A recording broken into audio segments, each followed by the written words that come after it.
Meu amigo, esse Brasil é muito doido, mas muito doido mesmo.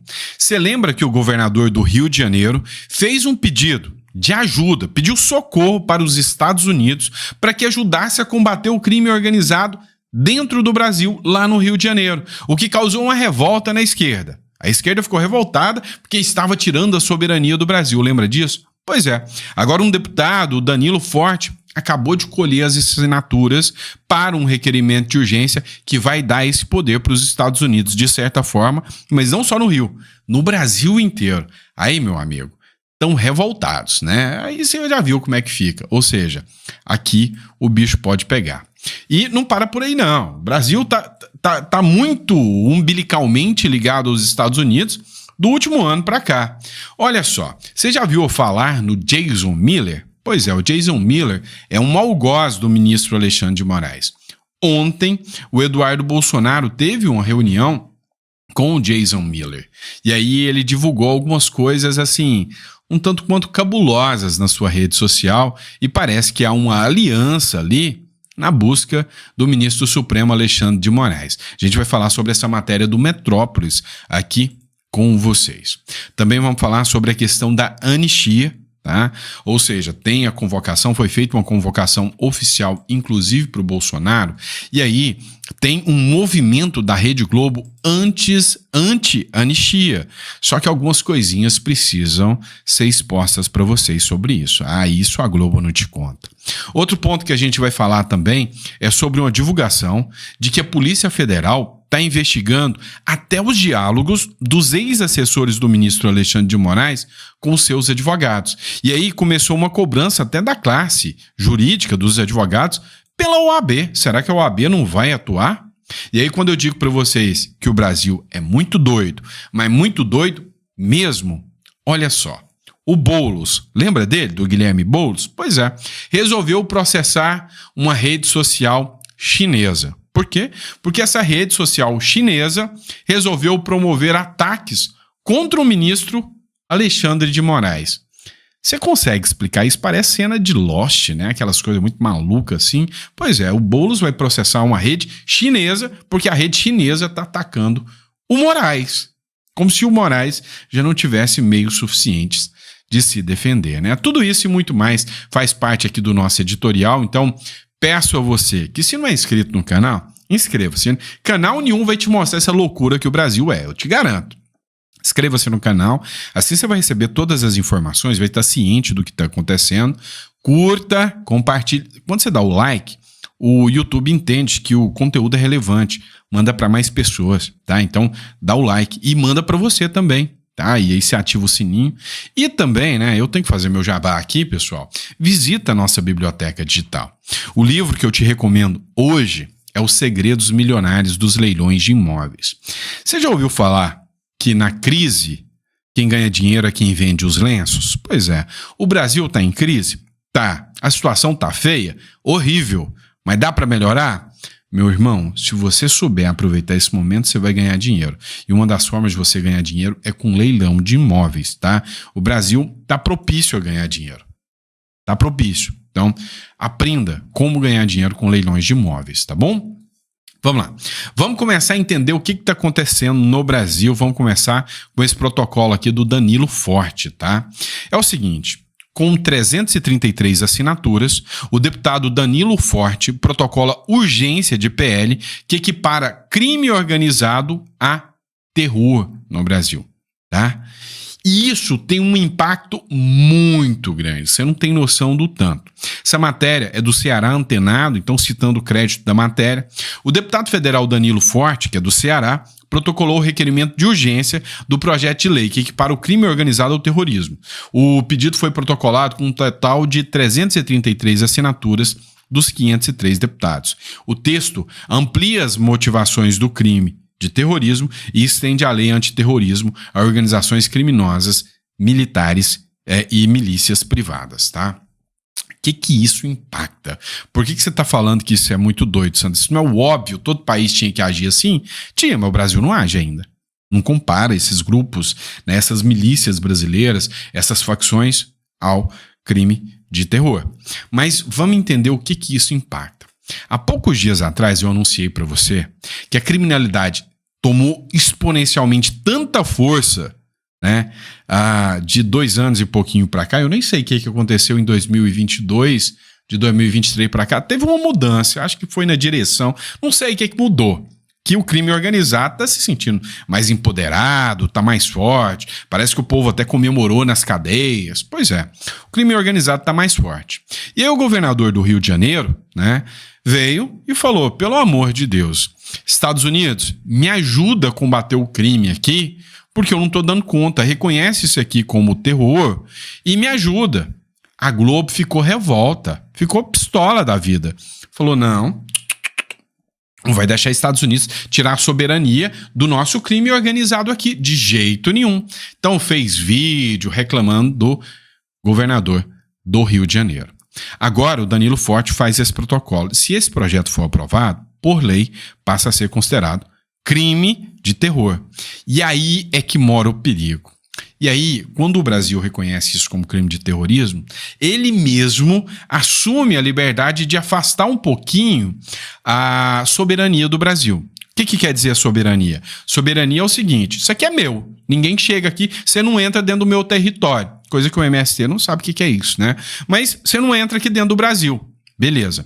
Só que quando você assume que tal grupo é um grupo de terror, e aí o assunto já não é mais de soberania, já é internacional. Por que, doutor Sandro? Me explica isso que eu ainda não entendi. Calma que eu te explico. O Brasil faz parte da ONU. E existem resoluções do Conselho de Segurança da ONU.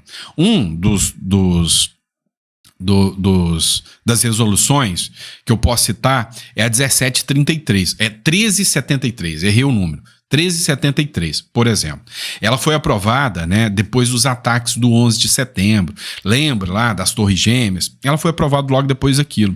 E ela obriga todos os Estados membros da ONU, né, a criminalizar o financiamento do terror, congelar os recursos de suspeitos e cooperar internacionalmente no combate a grupos de terror, admitindo assim, né, uma exceção à regra da soberania, uma vez que os crimes de terror não são do território brasileiro, são contra a humanidade. Então, qualquer país pode colocar escuta, pode fazer grampo naqueles que eles entendem como grupos de terror.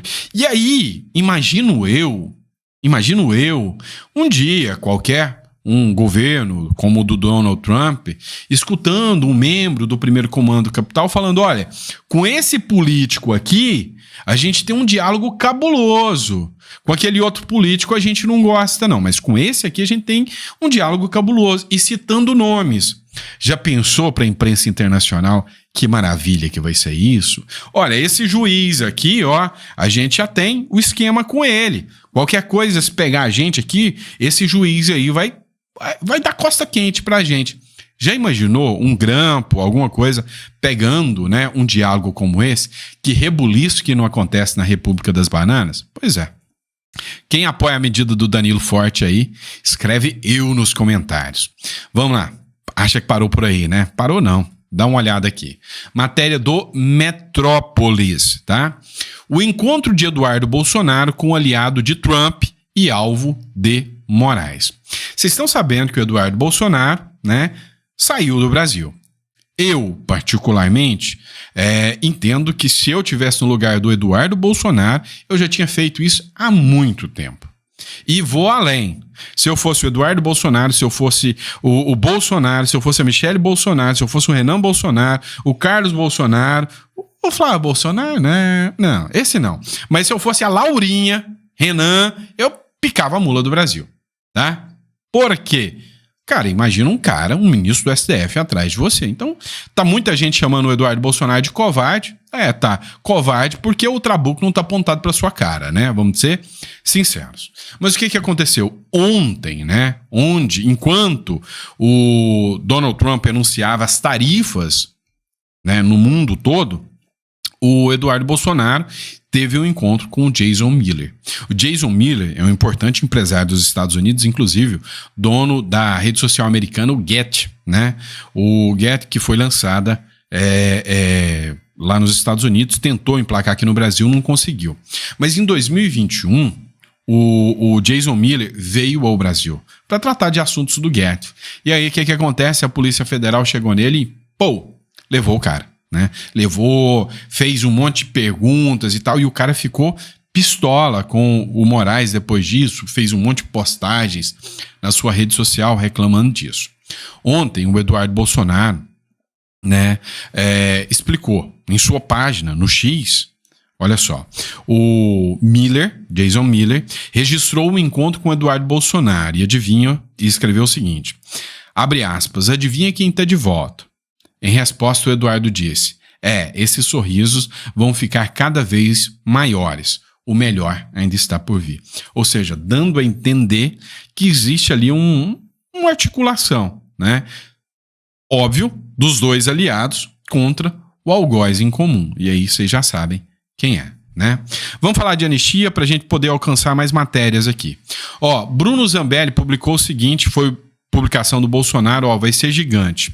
4 governadores já confirmaram presença para os atos na Paulista. E aí o Zema, o Tarcísio, o Cláudio Castro e o Jorginho Melo já confirmaram. Feio demais para os governadores que não confirmaram, que se dizem de direita, tá? Mas a Globo começou um programa, né? Vamos dizer assim, um levante de ataque contra a anistia. E aí a Globo cometeu um vacilo, assim, meio esquisito, né? Ou não, bem típico da Globo. Esse é o Fernando Gabeira, tá? E ele, ontem, ele fez críticas aí a tal de anistia, não, porque a Câmara tem que entender que isso não é urgência, não é nada disso, esses criminosos de batom não podem, né? Não é pauta de Brasil agora, e foi lá, né? E fez a sua ação, seu comentário contra a anistia. E aí, eu achei uma matéria aqui que me chamou muita atenção, uma matéria antiga, tá? Antiga, essa aqui. O que a matéria fala? A matéria da Folha de São Paulo, só para que vocês vejam aqui que a matéria é da Folha de São Paulo. O embaixador americano é alvo de sequestro no Rio de Janeiro, tá? E aí, olha só. O que diz aqui, 1969, que aconteceu. É esse trecho que eu quero, Após renderem... Como que aconteceu? O carro de Elbrick foi bloqueado perto das 14 horas por 2 Fuscas, um azul, guiado por Cid Benjamin, e outro vermelho, com João Lopes Salgado e Vera de Araújo Magalhães. É a jornalista, tá? Vera Magalhães. E que parou atrás do Cadillac. Após a abordagem, Paulo de Tarso, Manuel Cirilo Neto, Cláudio Torre e Vigílio Gomes da Silva invadiram o carro do embaixador armados. José Sebastião Rios e Moura Rios ficou de sentinela. Após renderem Elbrick e seu motorista, os sequestradores abandonaram o Cadillac. O motorista, Custódio Abel da Silva, foi deixado no veículo com um bilhete com as exigências para o resgate. Ao ser levado para a Kombi verde, dirigida por Sérgio Rubens Torres, Elbrick tentou fugir. Elbrick é o embaixador. Tentou fugir, mas foi impedido por uma coronhada na testa. Ele ficou mais de 70 horas na casa alugada por Fernando Gabeira, na rua Barão de Petrópolis, em Santa Teresa. É o Fernando Gabeira que estava aqui brigando contra a anistia aos golpistas do 8 de janeiro, armados, perigosíssimos. Deu para você entender o tamanho da hipocrisia? Sandro, você é um mentiroso. Não, eu não sou mentiroso. Eu tô lendo a Folha de São Paulo, tá? A Foice de São Paulo. Pega aí, pesquisa aí que você vai ver, né? Tô lendo a Folha de São Paulo para vocês. Entenderam? Ou seja, dá para vocês entenderem o tamanho, né, do disfarce? É como também dos advogados, né, por aí. Porque dizem ser defensores da prerrogativa dos advogados. Ontem, a UOL publicou que a Polícia Federal investigou até diálogos de ex-assessor de Moraes com seu advogado, o que é proibido por lei. Nós advogados, temos imunidade no diálogo com os nossos clientes. Um juiz que comete uma violação dessa não pode deixar impune a OAB. E aí, a Bárbara do Te Atualizei resolveu dar uma criticada, né? Até quando, o Conselho Federal da OAB? Até quando, Beto Simonetti? Vão ficar aí em silêncio? Prisão de advogado no exercício de suas funções, violações do sigilo cliente-advogado, diferença de prazo para acusação, que foi de 86 dias e só 15 dias para defesa, prisões prolongadas, inúmeras outras ilegalidades, tudo isso, e a OAB segue em silêncio. Marquem a OAB e todas as redes e cobrem que eles se posicionem sobre esse outros absurdos. Se Beto Simonetti não tem coragem para defender a democracia, deveria renunciar. Estão manchando o nome da OAB. Não sou eu que vou falar que eu discordo da Bárbara aqui de jeito nenhum, porque eu concordo com a Bárbara. É realmente vergonhoso o que a gente está presenciando, tá certo? Realmente vergonhoso, mas vergonhoso mesmo. Mas não para por aí, não. Olha, outro ponto aqui que a OAB também se silenciou, né? A FOIA de São Paulo de novo. A ação de advogada, não, e aqui eu tenho até que dar parabéns para acho que é a Mônica Bergamo, né? Olha isso. A ação de advogada, chamada de Cadela, fica parada depois de 10 promotores recusarem o caso. É simples. Durante uma audiência, um promotor de justiça resolve chamar a advogada Catarina Stella como Cadela. Chamou ela de Cadela, né? O promotor foi lá e xingou ela. E aí ela entrou com ação pedindo indenização e danos morais, né? Contra o promotor e contra o Estado.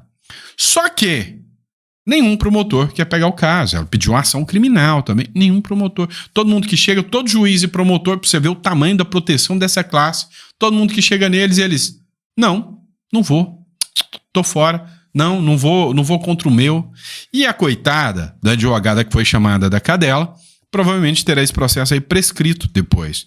Imagina se fosse ela chamando um promotor ou um juiz de algum outro animal. Ela foi chamada de Cadela, então eu vou te chamar de Vi, né? Ou algum outro animal assim. O que teria se tornado com a vida dessa advogada?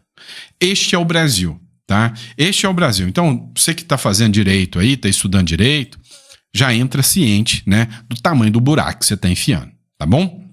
Vamos lá, pessoal. Matéria do jornal Metrópolis. Olha só essa aqui é para você sentar, pra você não se assustar. O Boulos acionou a Procuradoria-Geral da República contra a rede social chinesa por ataques a Alexandre de Moraes. Meu irmão, você já ouviu falar na Quai, né? Quai, né? É uma rede social igual o TikTok, de videozinho rápido lá, né? Igual eu aqui que fica aqui 20 minutos, meia hora te enchendo o saco, não. Lá você entra lá 1 minuto, 2 minutos, né? Beleza. O que acontece?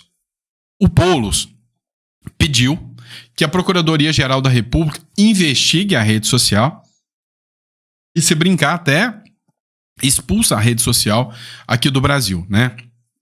Por quê? Porque a própria rede social viu que uma hashtag estava viralizando e incentivou, né? Lançou um desafio na rede social que os seus criadores de conteúdo lançassem vídeos com a hashtag ilegal. Por quê?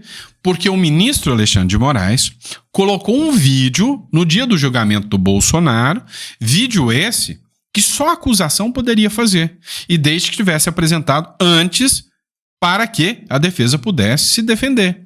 Então, o vídeo que o juiz, vítima, mas na posição de acusador, apresentou é ilegal. É ilegal. E aí subiu-se a hashtag ilegal. O Boulos não gostou, entendeu que a rede chinesa está atacando o Alexandre de Moraes.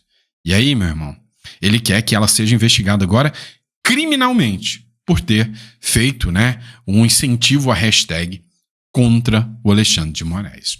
Eu até sugiro o Boulos, já que ele tá nessa vibe aí de investiga todo mundo, pede para investigar por que rolou 2,2 bilhões de prejuízo aqui no Correio. Quem foi que tomou essa decisão? Quem foi que tomou essa medida meio absurda aqui de errar na mão e de fazer um caos no Brasil, né? Dá uma investigada nisso aí, procura saber, né? Procura saber porque tamanha influência da primeira-dama, né, no governo Lula. Ó, o marqueteiro Chico Mendes, ele falou o seguinte, ó, o Lula prometeu uma frente... Revoltado, porque apoiou o Lula. O Lula prometeu uma frente ampla, entregou a frente Janja. Ou seja, e essa interferência aí, da Janja aí, né? Ele falou o seguinte, ó, nessa matéria do Poder 360, então citando a fonte. A verdade é que o Lula prometeu um governo de frente ampla, mas entregou uma frente Janja, sem preconceito e sem mérito, mas ela representa uma agenda identitária de esquerda que é minoritária no Brasil e que não representa a frente ampla que ajudou o eleito Lula, diz Chico Mendes em entrevista ao jornal da Globo, né? Pois é, ou seja, a situação não tá nada fácil. E aí, já que o Boulos só gosta de questões aí internacionais, né? Olha só, dá uma ajuda para descobrir o que tá rolando. O Ivan Kleber divulgou aqui também, ó.